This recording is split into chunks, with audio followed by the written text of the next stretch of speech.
네, 오늘 함께 말씀 나눌 말씀은 언약 네 번째 시간인데요.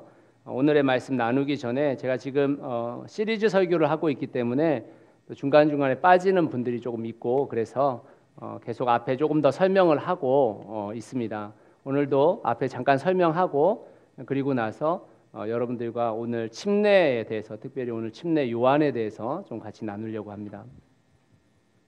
저희가 지금 언약에 대해서 배우고 있고 언약에 대해서 설교를 듣고 있습니다.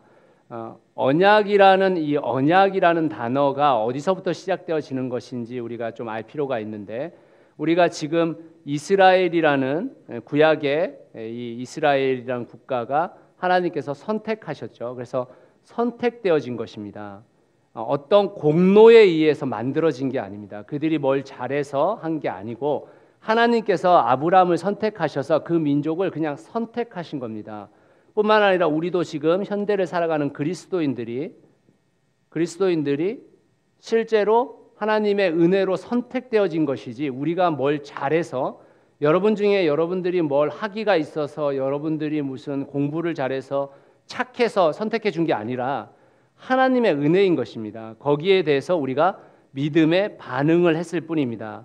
그것이 아브라함부터 시작되어진 믿음의 반응이고, 우리로 말하면 우리가 지금 하나님의 은혜에 대해서 반응을 한 것입니다. 그래서 우리가 구원을 얻는다라고 말할 때는 이 구원에 대해서 이야기하는 것입니다. 이 첫 번째 구원에 대한 문제는 우리가 소위 말하는 천국을 가느냐 마느냐, 이런 구원의 문제를 얘기할 때 이 구원의 문제를 얘기합니다. 구약에서는 이 이스라엘 백성으로 선택되어지고 나서 절차를 거쳤습니다. 어떤 절차냐면 할례입니다. 우리가 생각할 때는 할례를 받느냐 안 받느냐가 구원에게 문제가 있습니까? 예, 있습니다. 성경에 그렇게 기록되어 있어요. 누구의 설이 아니라 성경이 할례를 받는 자는 하나님의 백성이 되고 아닌 자는 아니다라고 말씀하셨어요. 그래서 이스라엘 백성들을 아브라함 때에 그에게 속한 종들, 심지어는 이방에서 들어온 종들까지 모두 다 남자의 8세부터 난지 8일째부터 다 할례를 받게 합니다. 여자는 할례를 받지 않는데 어떻게 되는 것이냐? 여자는 남자에게 종속되어졌습니다. 성경이 그렇게 얘기하고 있어요. 몰라요. 왜 그랬는지. 저는 모릅니다. 그냥 성경이 여자들은 남자들의 종속되어져서 구원을 얻는 것이었습니다. 그런데 신약에 와서 이 문제가 좀 달라집니다. 신약에 와서는 각각이라고 표현해요. 그러니까 남자든 여자든 상관없이 각각 자신이 하나님의 은혜에 믿음으로 반응할 때 구원을 얻는다고 말하는데, 이 할례가 대처되어졌던 것이 무엇이냐면 침례입니다. 이 문제에 대해서는 다음 주에 제가 얘기할 것입니다. 왜 침례가 할례를 대처하고 있는가? 이 문제가 바울이 우리에게 많은 부분에서 들려주고 있는데 우리가 듣지 않고 있었을 뿐입니다. 근데 할례를 받으면 구원을 받잖아요. 그러면 침례를 받으면 구원을 받습니까? 침례나 세례를 받아야 구원을 받습니까? 성경의 원리에 의하면 침례를 받지 않는 것과 받는 것에 문제가 있습니다.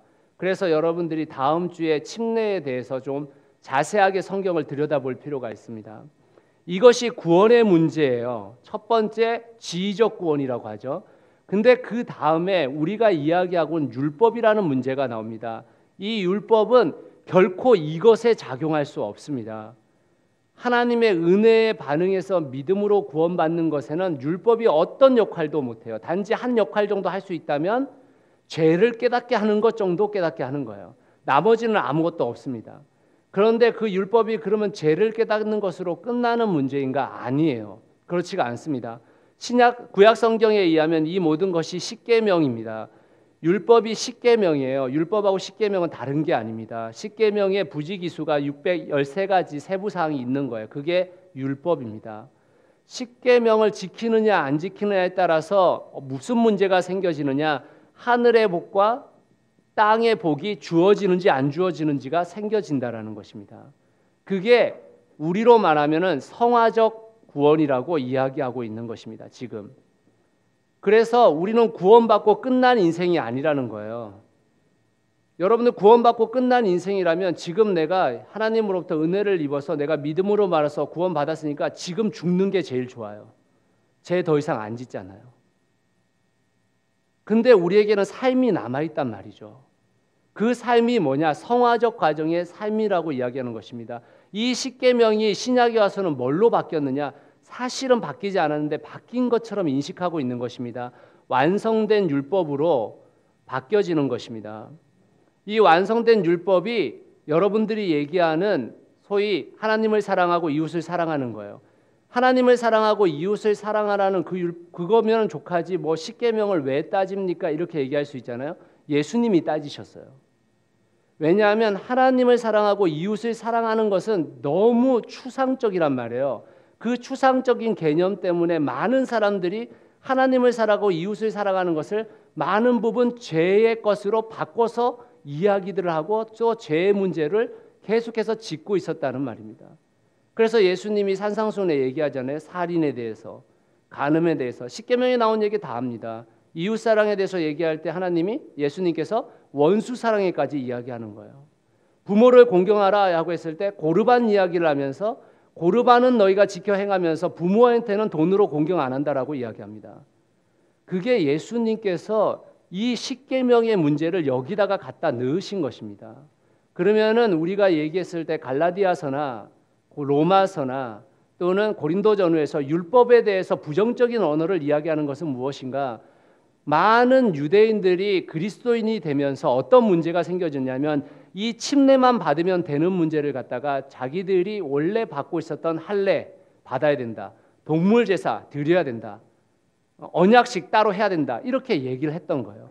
그래서 그것을 갖다가 여기에다가 플러스를 시켜서 구원받는 데에 침례 외에 믿음 외에 다른 할례나 동물 제사를 넣으려고 하니까 바울이 뭐라고 얘기하냐면 너희가 그렇게 할례가 중요하냐? 갈라디아서 4장에서 뭐라고 합니까? 그렇게 중요하면 너희 표피만 자르지 말고 남자의 성기 전체를 다 잘라버려. 그러면 하나님께서 더 기뻐하실 텐데 왜 그거 안 자르니?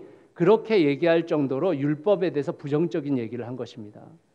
신약 성경을 보면서 많은 사람들이, 지금 현대를 살아가는 사람들이 이 율법 문제를 부정적으로 보는 데는 바울이 그런 언어들을 쓰면서 우리가 자칫 잘못해서 잘못 이해하고 있기 때문입니다. 하나님은 우리한테 이거 지켜 행하라고 말하셨어요. 그리고 예수님도 우리에게 산상수훈과 많은 부분을 통해서 우리에게 율법을 지켜 행할 때 너희가 하늘의 복과 이 땅의 복을 누릴 것이라고 이야기했습니다. 그 상급에 대한 이야기는 제가 언약 마지막째 시간에 여러분들하고 나눌 예정입니다. 오늘은 뭘 얘기하려고 하냐면 이 침례 문제 중에서 침례를 2번 이야기할 건데 침례 전체에 대한 이야기는 다음 주에 할 것입니다. 그러나 오늘 얘기할 것은 뭐냐면 침례를 이 땅 가운데 행한 사람이 누구냐? 침례 요한입니다. 침례 요한이 도대체 누군가? 매우 중요한 이야기입니다. 왜냐하면 우리는 침례 요한에 대해서 잘못 이해하고 있기 때문입니다. 침례 요한, 여러분 성경에 있어서 많은 사람들이 존경한다, 나는 이런 사람, 이 성경의 인물 존경한다라고 말할 때 침례 요한 말하는 사람 거의 없죠. 그렇죠. 바울, 굉장히 중요해요. 다윗, 모세, 신약 성경으로 오면 베드로 좀 좋아하는 사람들이 있고. 근데 침례 요한에 대해서 우리가 잘 알고 있지 못한 이유는 뭐냐면 침례 요한을 이야기할 때에 다 구약의 성경을 인용했기 때문입니다. 구약의 성경을 인용한다는 것은 무슨 뜻이냐면 구약의 성경을 인용해서 신약 성경을 얘기할 때 그걸 듣고 있는 청중들은 구약 성경을 다 알고 있는 사람들이었다는 거예요. 유대인들이었기 때문에 대부분 다 구약 성경을 이해하고 있던 사람들이기 때문에 설명이 필요가 없는 거예요. 그 구절 하나 따놓으면 아 그래? 이렇게 돼버리는데 우리는 모른다는 거죠. 그걸 모른 채로 신약 성경을 이해하고 있기 때문에 문제가 생겨지는 것입니다. 침례 요한이 자칫 잘못하면 이후에 침례 요한이 마지막 순간에는 예수님이 메시아인지도 몰라보는 사람, 심지어는 침례 요한을 가지고 침례 요한이 감옥에 갇혀 있었는데 예수님이 나를 왜 안 구해주나 하고 투정한 사람처럼 인식을 하고 있다는 거예요. 그런 것이 아닙니다. 침례 요한이 어떤 사람인가를 우리가 아는 것은 매우 중요합니다. 왜냐하면 침례가 걸려있기 때문입니다. 근데 우리는 침례를 별로 중요하게 여기지 않잖아요. 받아도 되고 안 받아도 되고.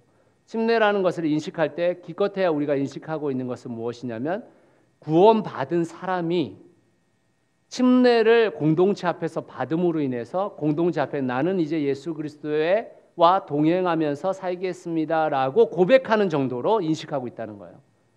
그렇기 때문에 침례 요한을 중요하게 여기지 않습니다. 그런데 침례 요한이 어떤 사람인지를 알고 그 침례에 대해서 바울이 어떻게 설명하는지를 알면 우리의 생각이 좀 달라져야 합니다.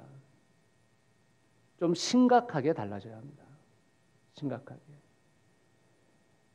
저는 침례교회에서 자라온 사람입니다. 아버님이 침례교 목사님이에요. 침례교회에서 44년을 살았습니다. 제가 42년을 사는 동안에 제가 배운 침례에 대한 이야기야, 제가 최근 2년 동안에 침례에 대해서 성경을 통해서 배운 것은 다릅니다. 다시 말하자면 제가 지금까지 훌륭한 목사님들 밑에 있었고 많은 분들의 설교를 들었고 성경 공부를 수도 없이 했습니다. 그런데 그 의식이 바뀌었다라는 거예요. 여러분한테 바뀌는 것을 강요하는 게 아닙니다. 제가 말씀드리고 싶었던 것은 여러분들이 어떤 것을 배웠든 어느 목사에게 무엇을 들었든 그게 중요한 게 아니고 성경이 이야기하고 있는 게 중요한 것이죠. 맞습니까? 여러분이 굉장히 유명한 목사님한테, 여러분들의 멘토한테 들었던 그 얘기가 중요합니까? 아니면 성경이 이야기한 게 중요합니까? 저는 성경이 이야기한 게 중요합니다. 그래서 오늘 제가 여러분들에게 침례 요한에 대해서 얘기를 하려고 하는 것입니다. 오늘 같이 읽을 본문은 마가복음인데요. 같이 읽겠습니다. 시작. 하나님의 아들 예수 그리스도의 복음의 시작이라. 선지자 이사야의 글에 보라 내가 내 사자를 내 앞에 보내노니 그가 내 길을 준비하리라. 강야에 외치는 자의 소리가 있어 이르되 너희는 주의 길을 준비하라. 그의 오실 길을 곧게 하라. 기록된 것과 같이 침례 요한이 광야에 이르러 죄 사함을 받게 하는 회개의 침례를 전파하니 온 유대 지방과 예루살렘 사람이 다 나아가 자기 죄를 자복하고 요단강에서 그에게 침례를 받더라. 요한은 낙타털 옷을 입고 허리에 가죽띠를 띠고 메뚜기와 석청을 먹더라. 그가 전파하여 이르되 나보다 능력 많으신 이가 내 뒤에 오시나니 나는 굽혀 그의 신발끈을 풀기도 감당하지 못하겠노라. 나는 너희에게 물로 침례를 베풀거니와 그는 너희에게 성령으로 침례를 베푸시리라. 그때 예수께서 갈릴리 나사렛으로부터 와서 요단강에서 요한에게 침례를 받으시고 곧 물에서 올라오시새 하늘이 갈라짐과 성령이 비둘기같이 자기에게 내려오심을 보시더니 하늘로부터 소리가 나기를 너는 내 사랑하는 아들이라 내가 너를 기뻐하노라 하시니라. 아멘.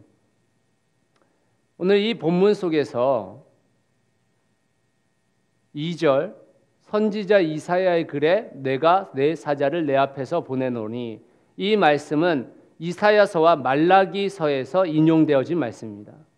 그리고 3절 광야에 외치는 자의 소리가 있어 이르되 주의 길을 준비하라. 이 말씀은 이사야서 40장에 기록되어져 있는 말씀입니다.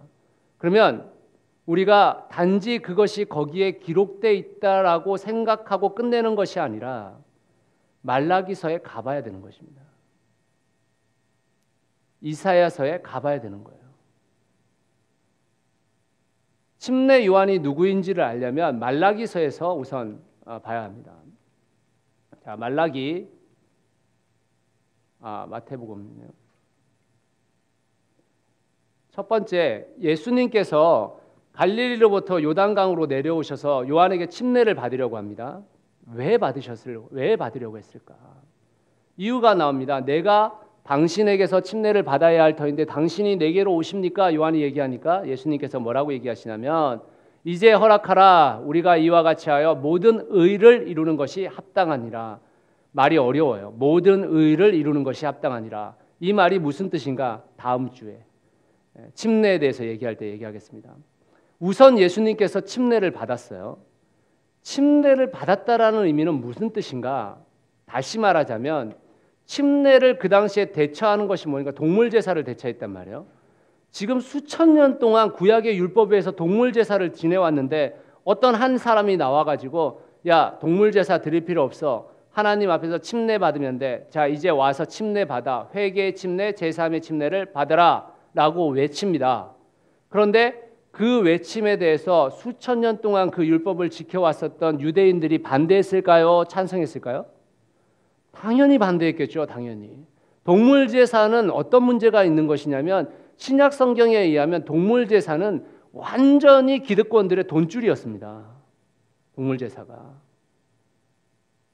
동물 제사를 드리려면 흠없는 양, 흠없는 소, 흠없는 것을 갖고 와야 되는데 자기 집에서 애지중지 1년 동안 키운 흠없는 것을 가지고 예루살렘으로 올라옵니다. 그 흠없다는 것을 누가 평가하나? 제사장이 평가를 해요. 그런데 제사장이 흠이 있다고 할까요? 없다고 할까요?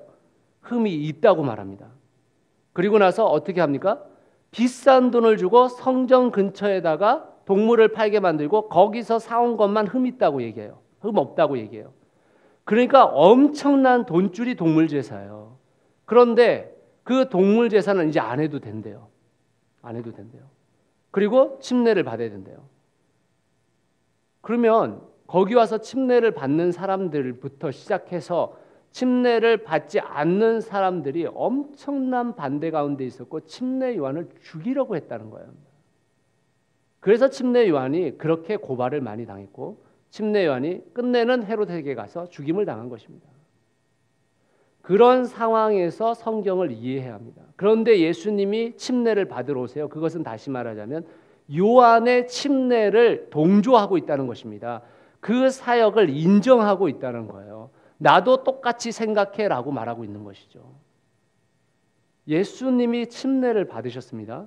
그리고 나서 이제 그 침례 요한이 누구인지에 대해서 우리가 좀 살펴보려고 하는데 그러기 위해서는 말라기 3장으로 가야 합니다. 말라기 3장 같이 읽어보죠. 시작. 만군의 여호와가 이르노라. 보라, 내가 내 사자를 보내리니 그가 내 앞에서 길을 준비할 것이요 또 너희가 구하는 바 주가 갑자기 그의 성장에 임하시리니 곧 너희가 사모하는 바 언약의 사자가 임하실 것이라. 지금 여기 1절에 보면 여호와가 이르노니 보라, 내가 내 사자를 보내리니 사자가 누굽니까? 침례 요한인 거예요. 지금 그가 내 앞에서 길을 준비할 것이요. 내 앞에 내는 누굽니까? 하나님이신 거죠. 예수 그리스도이신 거죠. 그러니까 3장 1절부터 6절까지 말씀이 있는데 이 6절까지의 말씀 중에 이 앞에 주의 사자가 나올 것인데 그가 침례 요한이라고 말하고 있습니다. 6절까지의 말씀은 전부 다 그리스도에 관련되어진 메시아 이야기입니다. 자, 그러면 한번 생각을 해보세요. 지금 수천 년을 메시아 사상으로 살아온 유대인들이 유대인으로서 살아가면서 메시아에 대한 예언을 듣고 살았습니다. 말라기는 구약 성경의 마지막 성경이죠. 이제 400년 동안 예언이 끊겨요. 물론 이 사람들은 예언이 끊길 줄 몰랐죠. 그러나 우리는 알고 있잖아요. 말라기서에서 신약에 예수님이 오기 전까지 400년이라는 시간이 끊긴단 말입니다. 근데 그 마지막에 메시아에 집중해도 모자를 판에 왜 주의 사자에 대한 이야기를 하냐고요. 나중에 신약 시대에 와서 보면 침례 요한의 제자들부터 시작해서 많은 유대인들과 이방인들이 침례 요한에게 묻습니다. 당신이 메시아요? 라고 물어요. 그건 무슨 뜻입니까? 헷갈렸다 이 말인 거죠. 그들도 헷갈려 했다라는 거예요. 당신이 메시아입니까? 그러니까 뭐라고 얘기합니까?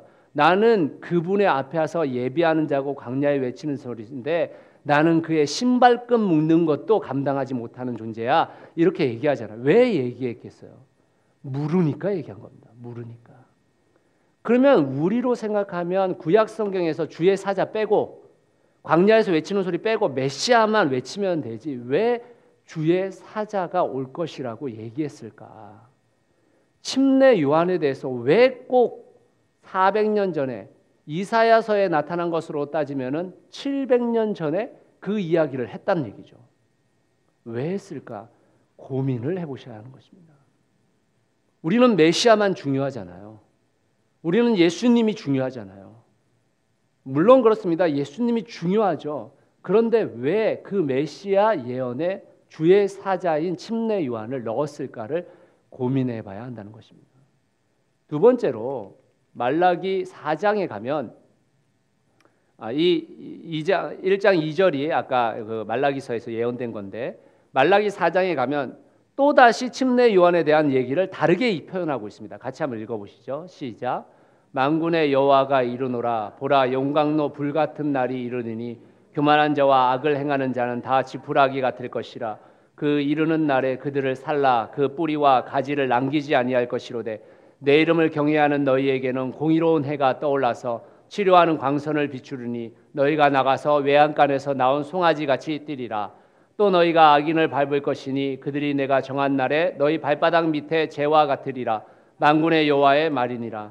너희는 내가 호렙에서 온 이스라엘을 위하여 내 종 모세에게 명령한 법 곧 율례와 법도를 기억하라. 보라, 여호와의 크고 두려운 날이 이르기 전에 내가 선지자 엘리야를 너희에게 보내리니 그가 아버지의 마음을 자녀에게로 돌이키게 하고 자녀들의 마음을 그들의 아버지에게로 돌이키게 하리라. 돌이키지 아니하면 두렵건대 내가 와서 저주로 그 땅을 칠까 하노라 하시니라. 5절 말씀에 뭐라고 얘기합니까? 보라, 여호와의 크고 두려운 날이 이르기 전에, 예수 그리스도 메시아가 오시기 전에 선지자 엘리야를 너희에게 보내겠다. 말라기서에서는 선지자 엘리야는 실제로 훨씬 더 앞선 사람입니다. 지금 이 선지자 엘리야는 누구를 표현하는 겁니까? 침례 요한을 표현하고 있는 거예요. 침례 요한을. 나중에 결론에 가서 제가 다시 한번 말씀드리겠지만 예수님도 똑같은 얘기를 합니다. 침례 요한에 대해서. 엘리야라고 이야기를 한다는 거예요. 엘리야라고.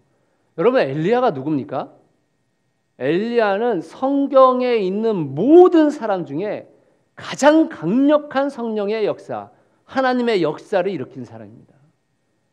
엘리야의 일대기를 여러분들이 살펴보면 엄청난 사람입니다. 여러분 얘기하실 수 있겠죠. 저도 마찬가지로 그렇게 믿습니다. 하나님이 하신 일이죠. 맞습니다. 하나님이 하셨어요. 그런데 누구를 통해서 하셨냐고요. 엘리야를 통해 그 일을 한단 말이에요. 그럼 엘리야가 누구인가? 오늘 엘리야에 대해서 좀 살펴보려고 하는데요. 한번 17장 1절부터 같이 한번 읽어보죠. 시작. 길르앗에 우거하는 자 중에 디셉 사람 엘리야가 아합에게 말하되 내가 섬기는 이스라엘 하나님 여호와께서 살아계심을 두고 맹세하노니 내 말이 없으면 수년 동안 비도 이슬도 있지 아니하리라 하니라. 엘리야는 기도하면 수년 동안 비를 내리게도 하고 내리지도 않게 할 수 있다는 거예요. 저기에 비도 이슬도 표현했잖아요. 비도 이슬도. 비가 안 오고 이슬만 와도 동물들, 식물들은 살 수 있어요. 비도 안 오고 이슬도 안 오면 동식물도 못 사는 겁니다. 다 초토화돼 버린다 이 말인 거예요. 그것을 누가 기도하면 된다고요? 엘리야가 기도하면 된대요. 이후에 열왕기 하에 가면 그 기도로 인해서 비가 오게 만듭니다. 자, 제가 지금 여러분들에게 이것을 안 읽고 있습니다. 그 다음에 17장 9절부터 또 볼까요? 같이 읽겠습니다. 시작. 너는 일어나 시돈에 속한 사르밧으로 가서 거기 머물라. 내가 그곳 과부에게 명령하여 내게 음식을 주게 하였느니라. 그가 일어나 사르밧으로 가서 성문에 이를 때 한 과부가 그곳에서 나뭇가지를 줍는지라. 이에 불러 이르되 청하건대 그릇에 물을 조금 가져다가 내가 마시게 하라. 그가 가지러 갈 때 엘리야가 그를 불러 이르되 청하건대 내 손에 떡 한 조각을 내게로 가져오라. 그가 이르되 당신의 하나님 여호와께서 살아계심을 두고 맹세하노니 나는 떡이 없고 다만 통에 가루 한 움큼도 병에 기름 조금뿐이라. 내가 나뭇가지 둘을 주어다가 나와 내 아들을 위하여 음식을 만들어 먹고 그 후에는 죽으리라. 엘리야가 그에게 이르되 두려워하지 말고 가서 내 말대로 하려니와 먼저 그것으로 나를 위하여 작은 떡 한 개를 만들어 내게로 가져오고 그 후에 너와 내 아들을 위하여 만들라. 이스라엘의 하나님 여호와의 말씀이 나 여호와가 비를 지면에 내리는 날까지 그 통에 가루가 떨어지지 아니하고 그 병에 기름이 없어지지 아니하리라 하셨느니라. 3년 기근이 들었어요. 기근이 들었는데 이스라엘 땅도 아니에요. 지금 시돈 땅으로 가요. 이방 지역입니다.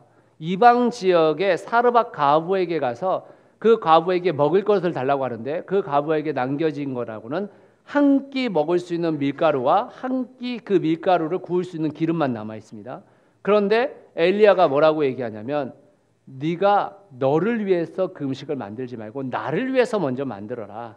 그래서 먼저 만들어서 갖고 와요. 정말 이거는 너무 처절한 얘기잖아요. 그런데 그 다음 사건이 무엇입니까? 그 3년 동안 그 밀가루가 떨어지지 않았고 그 기름이 떨어지지 않았다라는 것입니다. 그 역사가 누구를 통해 일어나냐? 엘리야를 통해 일어나요. 엘리야를 통해. 그 다음 사건 또 볼까요? 같이 읽어봅시다. 시작. 그와 엘리야와 그의 식구가 여러를 먹었으나 여호와께서 엘리야를 통하여 하신 말씀같이 통의 가루가 떨어지지 아니하고 병의 기름이 없어지지 아니하니라. 이 일 후에 그 집 주인 되는 여인의 아들이 병들어 증세가 심히 위중하다가 숨이 끊어진지라. 여인이 엘리야에게 이르되 하나님의 사람이여 당신이 나와 더불어 무슨 상관이 있기로 내 죄를 생각나게 하고 또 내 아들을 죽게 하려고 내게 오셨나이까. 엘리야가 그에게 그의 아들을 달라 하여 그를 그 여인의 품에서 받아 안고 자기가 거처하는 다락에 올라가서 자기 침상에 누이고 여호와께 부르짖어 이르되 내 하나님 여호와여 주께서 또 내가 우거하는 집 과부에게 재앙을 내리사 그 아들이 죽게 하셨나이까 하고 그 아이의 몸을 3번 펴서 엎드리고 여호와께 부르짖어 이르되 내 하나님 여호와여 원하건대 이 아이의 혼으로 그의 몸에 돌아오게 하옵소서 하니 여호와께서 엘리야의 소리를 들으시고 그 아이의 혼이 몸으로 돌아오고 살아난지라. 엘리야가 그 아이를 안고 다락방에서 그의 어머니에게 주며 이르되 보라 내 아들이 살아났느니라. 여인이 엘리야에게 이르되 내가 이제야 당신은 하나님의 사람이시요 당신의 입에 있는 여호와의 말씀이 진실인 줄 아노라 하니라. 아들을 살려요. 죽은 자를 살리고 있습니다. 죽은 자를. 지금 여기서 중간 점검 한번 하죠. 기도를 하면 3년 동안 비가 이슬이 내리지 않게 할 수 있는 사람입니다. 3년 동안 음식이 끊어지지 않게 할 수 있는 사람이에요. 그리고 3번째로 죽은 자를 살린 자입니다. 그런데 침례 요한이 이 땅에 와서 엘리야가 그런 사람인데 침례 요한을 엘리야라고 표현하잖아요. 그런데 그 침례 요한이 이 땅에 와서 한 일이라고는 성경에 기록된 건 단 하나, 침례 준 것밖에 없습니다. 아무것도 기록된 게 없어요. 침례 준 것밖에 기록되지 않습니다. 침례를 받으러 온 자들에게 말한 설교 한 번, 그리고 나머진 다 침례 준 거. 그거 왜 아무것도 기록되어 있지 않아요? 엘리야의 능력을 갖고 있는 사람인데. 이상하지 않습니까? 이상해요. 그 정도 능력이라면 엄청난 일을 우리가 생각할 때 해야 되잖아요. 그런데 지금 침례 준 거 외에는 아무 일도 성경에 기록되지 않았다는 겁니다. 그뿐이 아니에요. 열왕기상 18장 여러분 잘 아시는 얘기죠. 아합에게 가서 엘리야가 만나러 갑니다. 만나러 가서 엘리야가 이야기하기를 이스라엘을 괴롭게 하는 자야 하니까 아합 너가 괴롭게 하는 자야. 너 지금 당장 아버지 하나님을 버렸는데 가서 네가 그렇게 섬기는 바알과 아세라 선지자들 다 데리고 와. 그래서 모인 게 바알 선지자 450, 아세라 선지자 400명. 그리고 나서 어떻게 합니까? 제사를 드려보자. 네 신이 살아있나 나의 하나님이 살아있나 해보자. 이렇게 되죠. 그렇게 해서 제단에 대고 먼저 바알 선지자 450명이 자신의 몸에 피까지 내가면서 자신의 몸을 제물로 드린다는 거예요. 제물까지 들여가면서 뭘 합니까? 제사를 지내는데 불이 안 떨어져요. 근데 그 불이 안 떨어지고 있는 상황 속에서 엘리야가 어떻게 얘기합니까? 너희가 이제 하나님 앞에서 어떻게 할지 생각해라 라고 이야기하면서 뭐라고 합니까? 물을 3번이나 부으라고요. 백성들한테 가서 물 다 떠와. 가서 그 제단에다가 물을 부으라고 합니다. 물이 또랑을 넘쳐서 다 흘러 넘쳐버려요. 거기다가 불이 붙어도 붙일래도 붙을 수가 없는 상황인데 엘리야가 기도하니까 그 불이 하늘의 불이 제단에 떨어져 버립니다. 그리고 그 불이 그 또랑의 물을 핥았다라고 표현합니다. 핥았다. 엘리야가 기도하면 그런 일이 벌어졌어요. 그 정도 불만 벌어진 게 아니죠. 어떤 불까지 내립니까?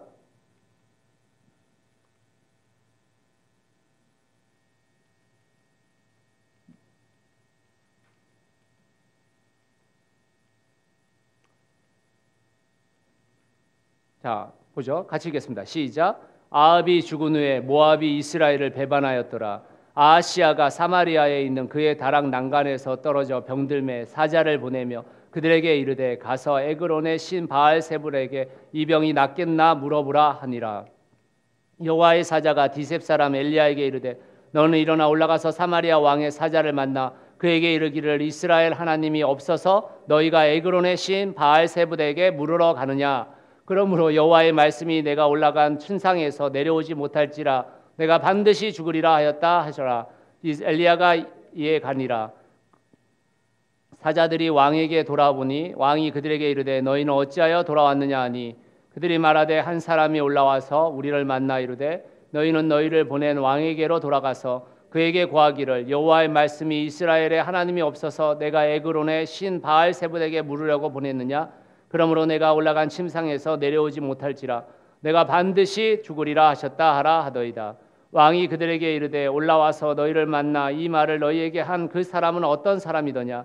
그들이 그에게 대답하되 그는 털이 많은 사람인데 허리에 가죽띠를 띠었더이다 하니 왕이 이르되 그는 디셉 사람 엘리야로다.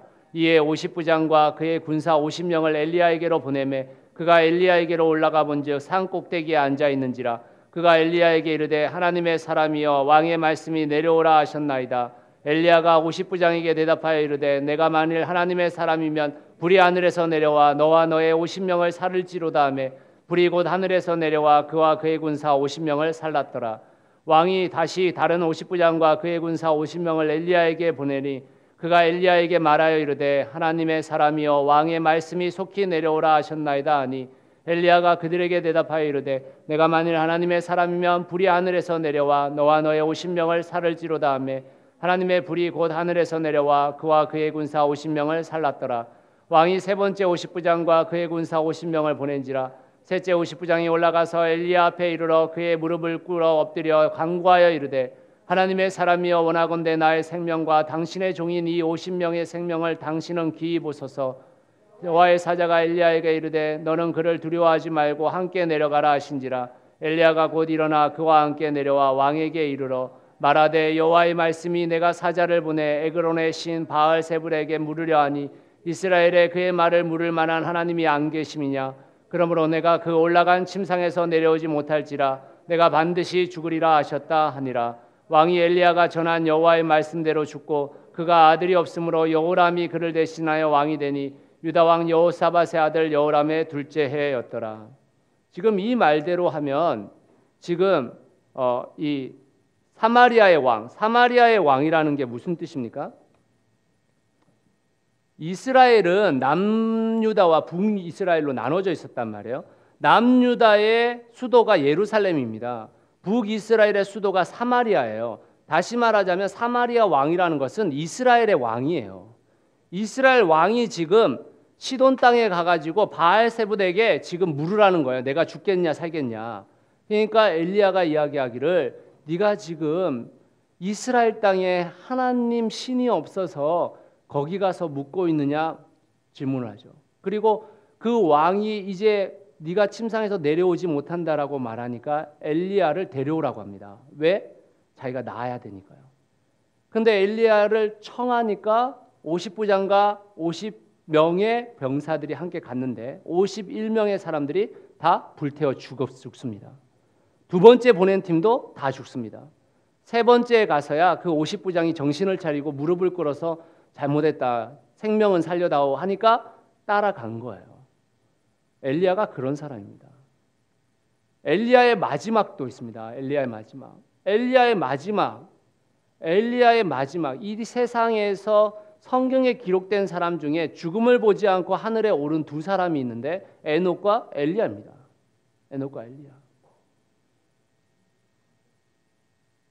엘리야가 하늘로 오르기 전에 요단 강에 가서 겉옷을 벗어서 겉옷으로 강을 치니까 강이 여러 갈래로 갈라졌다라고 성경은 기록합니다. 엘리야가 그런 사람이라니까요. 근데 그 엘리야가 누구라고 칭하고 있느냐? 침례 요한이 엘리야다. 근데 제가 갖는 의문점은 그런 엘리야가 신약 성경에 기록된 단 하나의 사역 침례주로 이 땅에 온 거예요. 침례주로. 이상하다는 거죠. 우리가 생각하는 침례 정도라면 그럴 필요가 없다는 거죠. 우리가 생각하는 줘도 되고 안 줘도 되고 받아도 되고 안 받아도 되고 내 마음대로 어떻게 형식을 갖춰도 마음대로 해도 되는 거라면 이상하지 않습니까? 세 번째 엘리야는 어떤 사람인가? 이사야 40장에서 예언하고 있습니다. 같이 한번 보시죠. 시작. 너희 하나님이 이르시되 너희는 위로하라. 내 백성을 위로하라. 너희는 예루살렘의 마음에 닿도록 말하며 그것에게 외치라. 그 노역의 때가 끝나고 그 죄악이 사함을 받았느니라. 그의 모든 죄로 말미암아 여호와의 손에서 벌을 배나 받을지니라 할지니라 하시니라. 외치는 자의 소리여 이르되 너희는 광야에서 여호와의 길을 예비하라. 사막에서 우리 하나님의 대로를 평탄하게 하라. 골짜기마다 도두어지며 산마다 언덕마다 낮아지며 고르지 아니한 곳이 평탄하게 되며 험한 곳이 평지가 될 것이며 여호와의 영광이 나타나고 모든 육체가 그것을 함께 보리라. 이는 여호와의 입이 말씀하셨느니라. 말하는 자의 소리여 이르되 외치라. 대답하되 내가 무엇이라 외치리까 하니 이르되 모든 육체는 풀이요 그의 모든 아름다움은 들의 꽃과 같으니 풀은 마르고 꽃이 시듬은 여호와의 기운이 그 위에 불미라. 이 백성은 실로 풀이로다. 풀은 마르고 하나님 말씀은 영원히 서리라 하라. 아름다운 소식을 시온에 전하는 자여 너무 높은 산에 오르라. 아름다운 소식을 예루살렘에 전하는 자여 너는 힘써 소리를 높이라. 두려워하지 말고 소리를 높여 유다의 성읍들에게 이르기를 너희의 하나님을 보게 하라.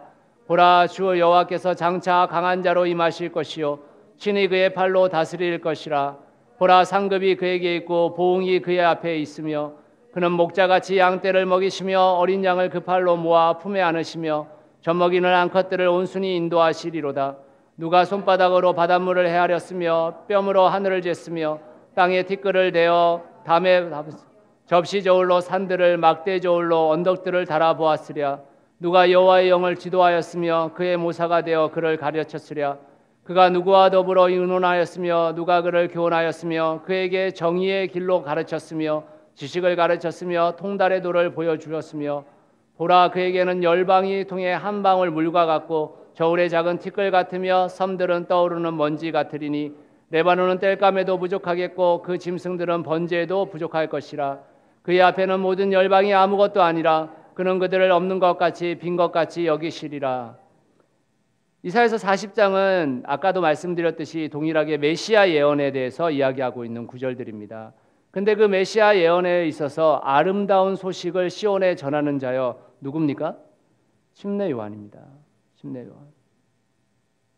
또 3절 말씀에 광야에 외치는 자 누굽니까? 침례 요한입니다. 그가 뭐라는 것이냐? 평탄케 한대요. 하나님의 대로를 평탄케 한다고 표현하고 있습니다. 하나님의 대로를 평탄케 한다는 게 무슨 뜻이에요? 예수님이 가는 길을 어렵지 않게 만든다는 뜻이잖아요. 지금 예수님이 가야 될 길을 닦아놓는다라는 뜻입니다. 근데 침례 요한이 와서 한 사역은 침례밖에 없는데 그것이 하나님의 대로를 닦았다라는 뜻입니다. 침례는 무엇인가 숨겨져 있는 것입니다.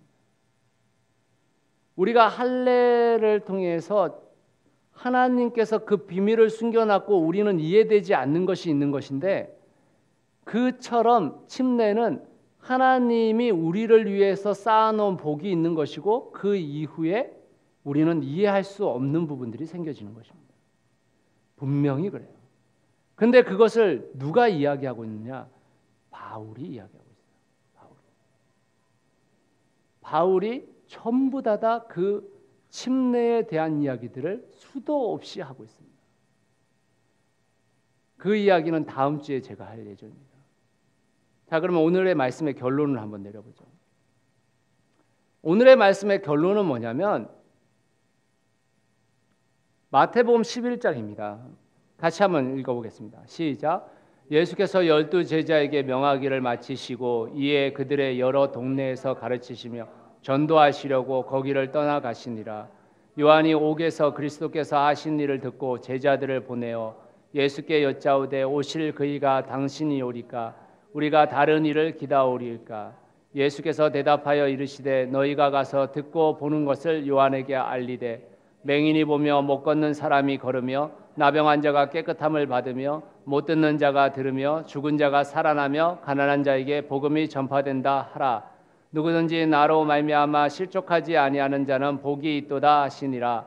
그들이 떠나매 예수께서 무리에게 요한에 대하여 말씀하시되 너희가 무엇을 보려고 광야에 나갔더냐? 바람에 흔들리는 갈대냐? 그러면 너희가 무엇을 보려고 나갔더냐? 부드러운 옷 입은 사람이냐? 부드러운 옷을 입은 사람들은 왕궁에 있느니라. 그러면 너희가 어찌하여 나갔더냐? 선지자를 보기 위함이었더냐? 옳다, 내가 너희에게 이르노니 선지자보다 더 나은 자니라. 기록된 바 보라, 내가 내 사자를 내 앞에 보내노니 그가 내 길을 내 앞에 준비하리라 하신 것이 이 사람에 대한 말씀이니라. 내가 진실로 너희에게 말하노니 여자가 낳은 자 중에 침례 요한보다 큰 이가 일어남이 없도다. 그러나 천국에서는 극히 작은 자라도 그보다 크니라. 침례 요한의 때부터 지금까지 천국은 침노를 당하나니 침노하는 자는 빼앗느니라. 모든 선지자와 율법이 예언한 것은 요한까지니 만일 너희가 즐겨 받을진대 오리라 한 엘리야가 곧 이 사람이니라. 귀 있는 자는 들을지어다. 요한이 감옥에 갇혔습니다. 감옥에 갇혀서 예수 그리스도에 대한 소문을 들었어요. 그리고 나서 그 제자들을 보내서 이렇게 묻습니다.